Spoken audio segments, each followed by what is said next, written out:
ছাত্রদল হেরেছে চাঁদাবাজি উগ্রতার কাছে। ছাত্রদলের টাইমিংও ভালো ছিল না। ডাকসুর কথা বলছি।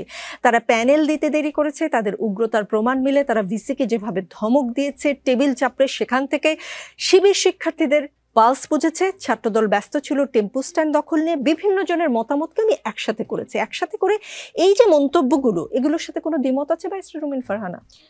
আমি যদি আরেকটু ব্রডার পার্সপেক্টিভে বিষয়টি আলোচনা করি, আমাদের রাজনীতির ধরন কিন্তু পাল্টে গেছে।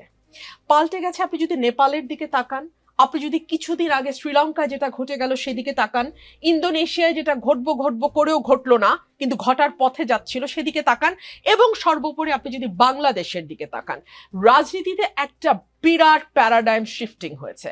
রাজনৈতিক দলগুলো যদি এই শিফটিংটার পালস ধরতে না পারে, তাহলে আপনি ছাত্র সংসদ নির্বাচন বলেন, আপনি স্থানীয় সরকার নির্বাচন বলেন, কিংবা আপনি জাতীয় নির্বাচন বলেন, সার্টেনলি এই নির্বাচনগুলোতে রাজনৈতিক দলগুলোকে কিংবা তাদের সমর্থিত প্যানেলগুলোকে তার মূল্য চোকাতে হবে।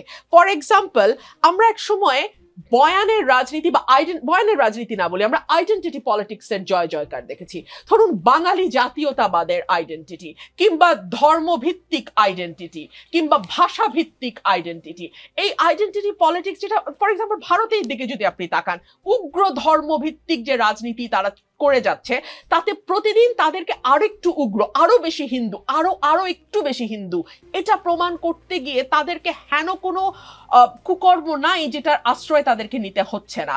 অন দি আদার হ্যান্ড, আপনি যদি দিল্লিতে আম আদমি পার্টির পলিটিক্সটার দিকে তাকান, তারা কিন্তু কল্যাণ ভিত্তিক রাজনীতি, জনগণের কল্যাণ ভিত্তিক রাজনীতি বা ওয়েলফেয়ার পলিটিক্সের দিকে মন দিচ্ছে। আমাদের উপমহাদেশ ভারত, পাকিস্তান, নেপাল, আপনি এই দেশগুলোতে যদি দেখেন, এবং আরো সংক্ষিপ্ত করে আলোচনা আনে যদি বাংলাদেশের দিকে তাকান, মুক্তিযুদ্ধের পক্ষ বিপক্ষের রাজনীতি, বয়ানের পক্ষ বিপক্ষের রাজনীতি, বাঙালি না বাংলাদেশি এই তত্ত্বের রাজনীতি, ধর্ম মুসলমান ভিত্তিক রাজনীতি হবে, মানে ধর্মভিত্তিক রাজনীতি হবে।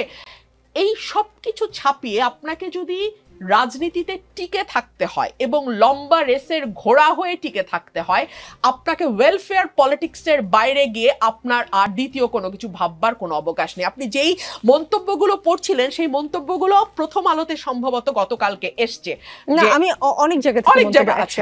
প্রথম আলো একটা কম্পাইলেশন তৈরি করেছে যে বিভিন্ন জন কিভাবে দেখছে এই ডাকসু নির্বাচনকে। সেখানে অনেকগুলো বিষয় উঠে এসছে। ছাত্র শিবির গত 15 বছর ধরে ছাত্রলীগের ভেতরে ঢুকে গিয়ে বিশ্ববিদ্যালয়ে তাদের কর্মকাণ্ডগুলো চালু রেখেছে, 1।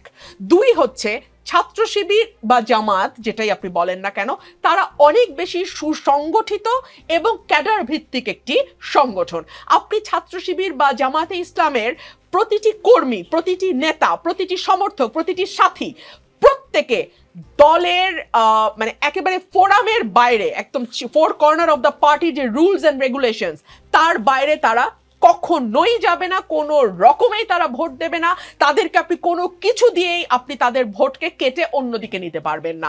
3 হচ্ছে এই যে ওয়েলফেয়ার পলিটিক্সের কথা আমি বলছিলাম, আমি গণমাধ্যমে দেখলাম, এটা তো আমার জানার কথা না, আমি তো জামায়াত বা শিবিরের সঙ্গে যুক্ত নই।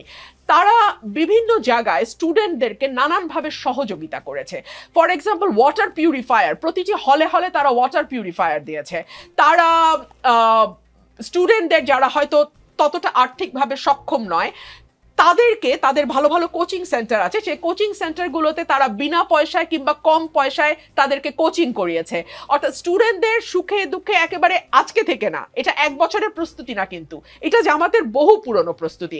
এখন এটা তাদের গুপ্ত রাজনীতির প্রকাশ্য ফসলও বলতে পারেন আপনি, কিংবা তারা যে দীর্ঘদিন ধরে রাজনীতিটাকে ছাত্রছাত্রীদের সঙ্গে একাত্ম হয়ে করতে পেরেছে, এটা তাদের একটা সফলতাও আপনি বলতে পারেন।